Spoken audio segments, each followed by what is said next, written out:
Hey guys, it's Aaron again from Team Psyqualia with deck profile number 3, and I should be treating you towards a Genesis deck profile, and the build being Fortuna Himiko. So let's get started. The starter I use is Witch of Prohibited Books Cinnamon. She has the Forerunner skill, like like every other starter out there, by the grade 0s that don't have that ability. Her effect is put this unit into soul. Well, that's the cost rather, and the effect is when an attack hits a vanguard during a battle, this unit boosted a grade 3 or greater Genesis unit. You may pay the cost, and if you do, soul charge 2. So it's effectively soul charging 3 because obviously you're moving her into soul to pay the cost, which is pretty handy considering they usually have like effects for soul blasting 3 or maybe like 2 or anything like that. So it's kind of handy considering Fortuna needs the Soul Blast 3, or Himiko's effect that it gives the Vanguard to Soul Blast 3 to draw a card. So it's kind of handy. Next up are the triggers. I run 4 Battle Maiden Kukuri Hime and 2 Cyber Tiger. 2 Cyber Tigers are in there purely because I kind of like, I'm running 6/6 with regards to crits and draws. Cyber Tiger's in now because I'm not really going to run stands, don't like him. And Kukuri Hime you have to run 4 of because obviously it aids the Genesis's, like what they do with soul charging, so it adds more cards to the soul so that it can soul blast to pay their cost for effects later on. So it works in conjunction with that.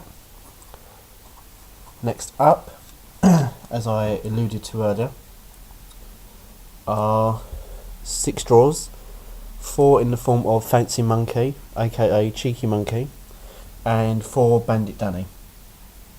They've got no effects, so it's pretty straightforward. Vanilla draw triggers. And last but not least, every deck staple, 4 heal, in the effects in the form of Witch of Big Pots Laurier. Pretty straightforward and simple and easy to understand.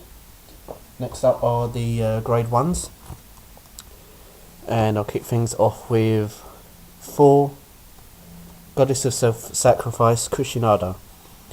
Now, normally I don't like to run 4, but I'm starting to develop this thing where in any decks that soul charge quite a lot, I'm starting to run 4 perfect guards purely because if I soul charge 1, at least I've still got 3 in deck, or if I have to ride 1, I've still got 3 in deck, kind of thing. So it kind of allows me to last in the game a lot longer. But normally I'm quite a defensive player anyway, to even warrant just playing 3. Next up is Witch of Cats Cumin. I'll run 3 of them. It's the Alluring Succubus clone, so when it's placed onto Vanguard or Rearguard, if you have a Genesis Vanguard you may soul charge 1. So in the long run she obviously helps out the soul blasting costs. Next is 3 Battle Maiden Mihikari Hime. Apologies if I mispronounced that. So she's the 8k grade 1, like vanilla of the clan. Kind of looks like a grown up Little Witch Lulu, but obviously that rumour was quashed when her name got announced. Next up is Witch of Frogs Melissa. I run 3 of them. I don't really like to run 4, purely because I like other effects of certain units. This ability is, when this card is put into the drop zone from the soul, if you have a Genesis Vanguard you may pay the cost, which is to Count Blast 1, and if you do, you call it to Rearguard. So sometimes you might have to call quite a bad column, like so it's maybe like 14k column and it can't really hit anything else.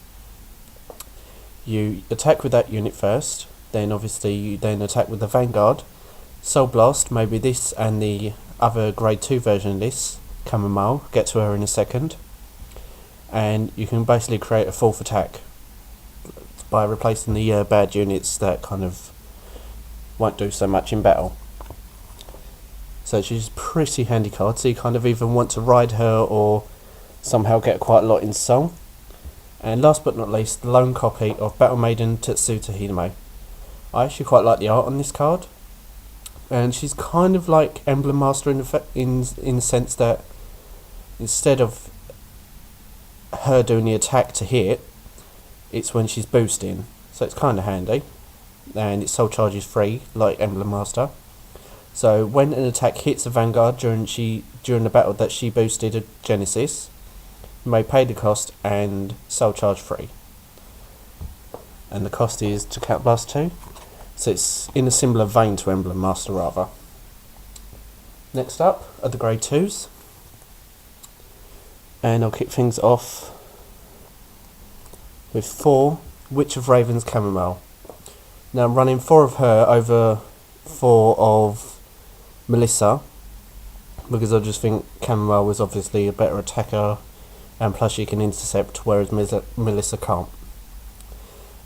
She's got the same effect as Melissa, that when she's put into a drop zone from Soul, you count blast 1 if you've got a Genesis Vanguard, and then you can call her to rear guard, so essentially creating more attacks in the turn. So you maybe even be able to rack up 4, maybe 5 attacks. Next up is 3 Witch of Owls Paprika. When this unit attacks, if you've got a Genesis Vanguard or rear guard with limit break 4, she gets plus 3000 until the end of that battle. So she's the 11k attacker from limit breakers, so it's pretty handy to hit certain numbers. Next up is 2 Battle Maiden Izuna Hime. I actually quite like the art on this one as well, and she's the 10k grade 2 vanilla of the deck. Self-explanatory. And last but not least, the actual Emblem Master clone of the deck, Battle Maiden Saho Hime. Obviously when the attack hits a Vanguard, if you have a Genesis Vanguard, you pay the cost to count blasting 2 and you soul charge free. Sorry for the coughing again. So it's basically setting up it's kind of like a pressure unit, because the opponent knows what Genesis do, they need the soul, so they will block certain attacks from units like Saho Hime or anything boosted by a Tetsuta. So she's a very good card indeed, but I wouldn't want to run any more of that, more of her rather. Next up is 4 of the Break Ride, which has the most prettiest artwork I've seen in a long time since Goddess of the Sun Amaterasu from Oracle Think Tank. Sorry about that again. She's the Break Ride of the clan, and the effect reads as: when a Genesis rides this unit, choose up to 2 of your Genesis rearguards, and those units get plus 5000 to the end of the turn. And choose your Vanguard, and until the end of that turn it gains 10,000. And it also gains an auto Vanguard only skill, that when the unit attacks a Vanguard, you pay the cost, and if you do, draw a card, and the cost of that is soul blasting free. So it kind of joins in conjunction with the effects of like Cinnamon, because obviously she moves in soul charges too, so that's free. You've got Tetsuta Hime, you've also got Saho Hime, so it kind of sets up for whatever break rides on top of Himiko. She also has the effect of when she attacks a Vanguard, you soul charge 1, and this unit gains plus 1000 power to the end of the turn from Lord skill. So she kind of helps set up soul charging, even if you're on 3 damage and your opponent doesn't want you to break ride. In the long run, it'll probably bite them back in the butt, because obviously you're setting up.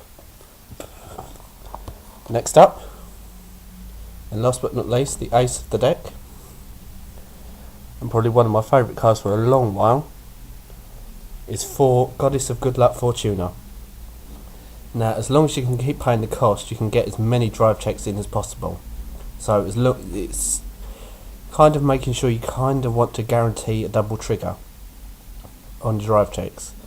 So her limit break is when she drive checks and reveals a grade 1 or greater Genesis, pay the cost of Soul Blasting 3. So that's when you kind of want to Soul Blast Chamomile and Melissa. If you do, you put the card revealed from that drive check into your drop zone and perform an additional drive check. So as long as you can keep Soul Blasting 3, and obviously discarding that card if you want to, then you can get as many drive checks in as possible, which is actually quite dangerous until you get a double drive trigger. And the other ability is, if you Soul Blast 3, she gets plus 5,000 to the end of the turn, which kind of also helps the probability of getting double triggers, because people will most likely either perfect guard or over guard for it, for no pass. And then obviously she has the Lord keyword skill, where if you have a unit without the same clan as this unit, she can't attack. So most people don't factor that in, considering they don't really run hybrids. So you don't really have a problem running in with that keyword. So I actually quite like Genesis. They're actually pretty fun to play. I'm kind of waiting till Minerva, which is mid-July I believe. And then obviously you've got all the Regalia stuff coming out from the extra booster, I think it's 12. Can't remember the actual name of the booster. I think it might be Waltz of the Goddess, where it has CEO Yggdrasil, which is pretty handy because it's got a built-in Glory Maelstrom effect. And I saw it in the anime, it's actually pretty good, and can't wait to play it when we eventually get it over here in the UK.